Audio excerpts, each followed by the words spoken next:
శ్రీమాత్రే నమ. భగవద్బంధువుడా నమస్సుమాంజలి. గురుదేవుల పాదపద్మాలకు శిరసాష్టాంగ నమస్కారాలు. ఈరోజు చెప్పే విషయం ఏమిటంటే కనుక రాజశ్యామల నవరాత్రుల యొక్క ఎలా చేసుకుంటే కనుక శ్రేష్కరమో చిన్న వీడియో చూసి పెడుతున్నాను. ఇంకా అందరూ చేసుకునేటట్టు కలశం పెట్టాలని ఏమి ఇబ్బంది లేదు. మామూలుగా నేను చెప్పినట్టు చేసుకుంటే సరిపోతుందన్నమాట.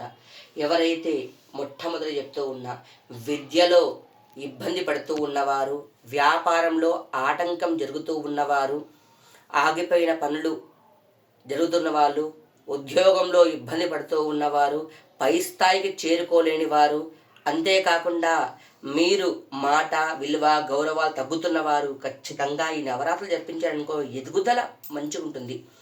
ఆ అమ్మవారు దశమహావిద్యలో మాతాంగిగా పూజిస్తూ ఉంటారు. చదువుల తల్లి సరస్వతి స్వరూపంగా ఆ రాజశ్యామదేవి దర్శనమిస్తూ ఉంటుంది. ఎలా చేసుకోవాలో వీడియో చూపెడుతున్నాను. ఫస్ట్ చిన్నగా నీట్గా అలకండి. అలకి నీట్గా ముగ్గు వేయాలి. నేను నీట్గా తూడు చేసినాను ఆల్రెడీ, మళ్ళీ మీకోసం చూపిస్తూ ఉన్నాను. వచ్చి పసుపు,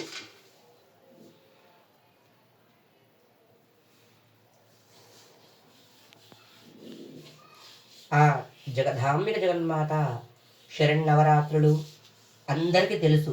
రాజశ్యామల నవరాత్రులు మన మాఘమాసంలో వస్తూ ఉంటాయి. ఆషాఢ మాసంలో వారాహి నవరాత్రులు, చైత్ర మాసంలో వసంత నవరాత్రులు, ఆశ్వీజ మాసంలో వచ్చేది శరణ్నవరాత్రులు, దేవి నవరాత్రులు. ఈ 4 నవరాత్రులు మనం చేసేది చాలామంది తెలిసేది కనుక శరణ్నవరాత్రులు మాత్రం అందరి ప్రతి ఒక్కరికి తెలుసు.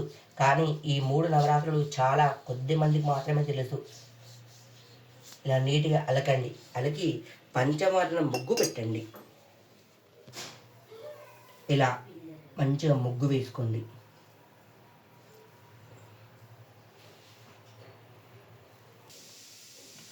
ఇలా నీట్గా ముగ్గు వేసుకోండి. పసుపు కుంకుమతో అలంకరించుకోండి. ముగ్గుకి సైడ్స్ అవకాశం బట్టి వేయండి. అక్కడ నేను సపరేట్గా పూజకనే పెట్టుకున్నా. అక్కడ ఈ స్థలాన్ని నవరాత్రులకే చేస్తాను అనమాట. నవరాత్రులు చేయడానికి ఈ స్థలం పెట్టుకున్నాను అనమాట.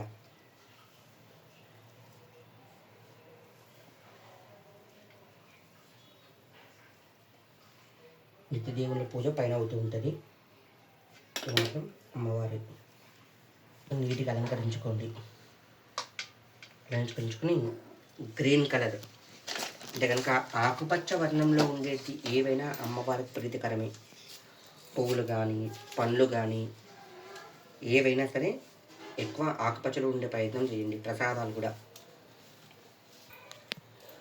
నేను ఒక బ్లౌజ్ పీస్ పరుస్తూ ఉన్నాను ముగ్గు వేసి.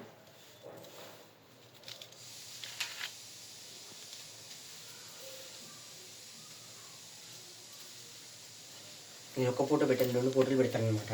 దొరికాది ఈ ఫోటో ఖచ్చితంగా పెడతాను అమ్మవారిది. పెట్టి ఇంకా ఏ నవరాత్రి చేస్తే అమ్మవారి ఫోటో పెడుతూ బియ్యం తీసుకోండి.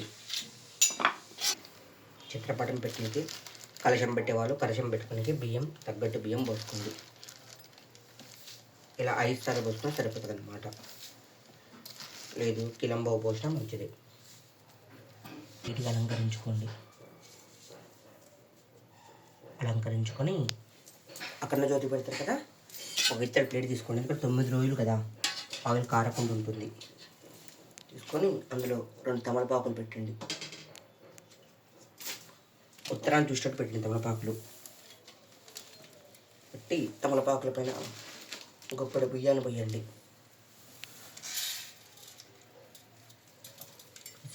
పసుపు వేయండి.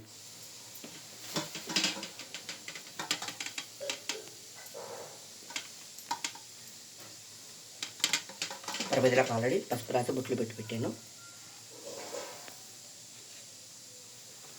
ఆయిల్ నేను అన్ని కలిపిన నూనె తీసుకుంటాను.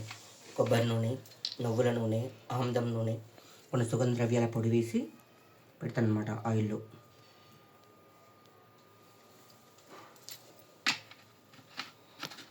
ఫస్ట్ ఒత్తులు వేయాలి. ఎవరైనా సరే ఏ దీపానికైనా సరే ఒత్తులు తీసుకొని ఒక ఒత్తిగా చేయండి. మహాకాళి, మహాలక్ష్మి, మహాస్వరూపంగా భావించుకోండి ఒత్తులని. 3 ఒత్తులు కలిపి ఏకవత్తిగా మీరు ఖచ్చితంగా స్వయంగా చేసుకోవాలన్నమాట. చేతులతోని చేసే ప్రమిద నందు పెట్టాలి. ఏ ఒత్తులైనా సరే. అఖండ జ్యోతికి మొత్తం రెడీ అయిపోయినట్టే. ఇంకా ఇంతే ప్రాసెస్. కొంతమంది వడ్లు గోధుమలు ఏం పోసుకున్నా సరే. ఫస్ట్ నేను దుర్గాదేవి పూజ చేస్తాను చెప్పాను కదా. దుర్గాదేవి చిత్రపటాన్ని నీట్గా తుడుచుకోండి. తర్వాత రాజశ్యామల అమ్మవారి ఫోటో కూడా తుడిచిపెట్టండి. అమ్మవారి కదా వాటర్ వేసుకొని తుడిచేయండి.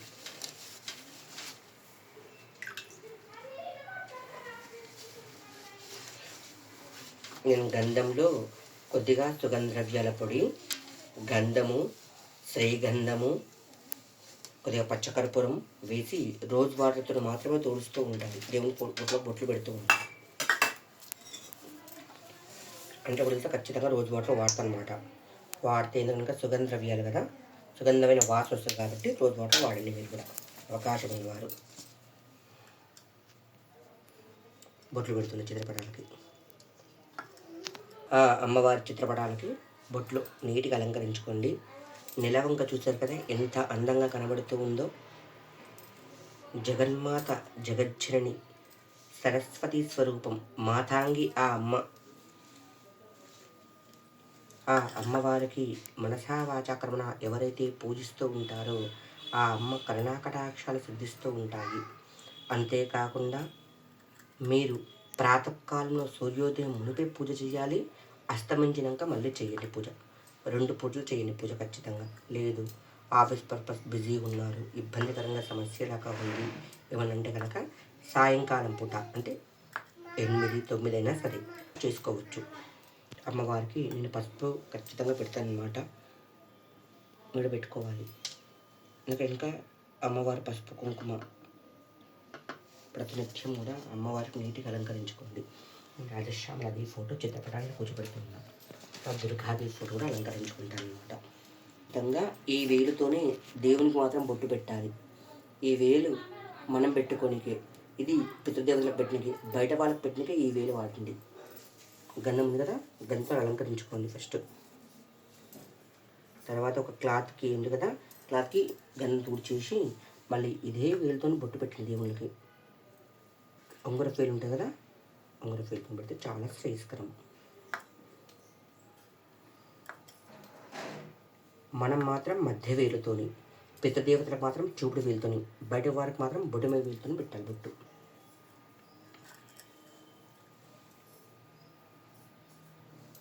చిత్రపటం కూడా అమ్మవారికి చిత్రపటం మీద కూర్చోబెట్టేసిన, 2 అమ్మవాళ్ళకు పెట్టేసిన అనమాట.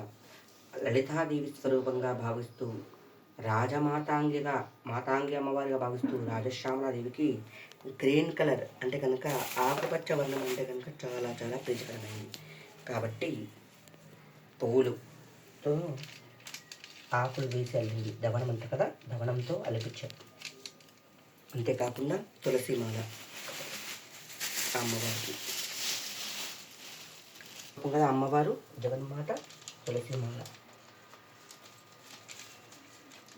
ఉపయోగించాను. దుర్గాదేవికి మామూలుగా వేరే పూలు పెడుతూ ఉన్నాను. జగన్మాత దుర్గాదేవి దుమ్ దుర్గాయ నమః, దుమ్ దుర్గాయ నమః, దుమ్ దుర్గాయ నమః, దుర్గాయ నమః, దుర్గాయ నమః,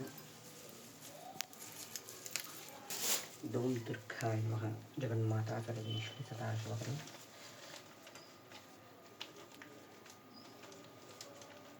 ప్రతినిత్యం కూడా చిత్రపటాల మీద ఉన్న పువ్వులు ఖచ్చితంగా నిర్మాల్యం తీసేయాలి. అలాగే పెట్టకూడదు నిర్మాల్యం.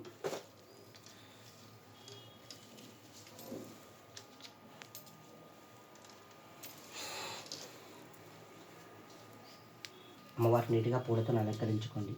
అందుకగా ఏం చేయాలంటే కనుక ప్రప్రథమంగా పసుపు గణపతిని చేయాలి. అవును కదా, పసుపు గణపతిని చేయండి. ఇలా ముద్దలాగా చేయండి. ముద్దలాగా చేసి ఈ వేలుతో ఇలా ఒత్తండి ఒకసారి. ఈ వేలుతో ఇక్కడ వచ్చేసారనుకో స్వామివారి విగ్రహం లెక్క వస్తుందన్నమాట. గణపతి లెక్క కొద్దిగా ఇలా అంటే కాళ్ళు, ఇలా అంటే బొట్టు, కొంచెం ఇలా అంటే కొమ్ములకు వచ్చేస్తుంది అనమాట. ఇలా ఉంది కదా, ఇలా తీసుకోండి. 2 తమలపాకులు ఉన్నాయి, జోడు తమలపాకులు తీసి ఈ తమలపాకుల నుంచి ఇలా పెట్టేసేయండి. తర్వాత దీపారాధన చేసుకోవడానికి తమలపాకులు పెట్టుకోండి. నిత్య దీపం పెట్టారు కదా, శంకు చక్రాలు తీసుకున్నాను నేను దీపానికి కూడా ఆయిల్ గుర్తిస్తున్నాను. కలశం పెట్టట్లే నేను, ఎందుకంటే ఇది 9వ సంవత్సరం కూడా నేను ఫస్ట్ నుంచి ఎలా చేస్తున్నానో అలానే చేస్తున్నాను. కలశం పెట్టండి కనుక ఈ స్థానంలో కలశం పెట్టుకుంటే కనుక మంచిది.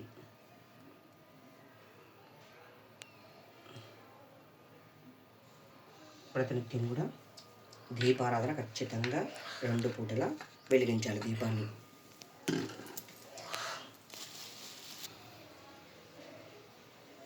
ఇలా ఒత్తుగా అలంకరించుకోండి. ఒకరోజు పూజా ద్రవ్యాలలో తమలపాకులు పాడండి, ఒకరోజు ఏంటంటే గోమతి చక్రాలు, ఒకరోజు లక్ష్మీ గవ్వలు, ఒకరోజు గురిగింజలు, ఒకరోజు పసుపు కొమ్ములు, ఒకరోజు నిండు బొక్కలతోని ప్రతినిత్యం కూడా విశేషంగా జరిపించుకోండి.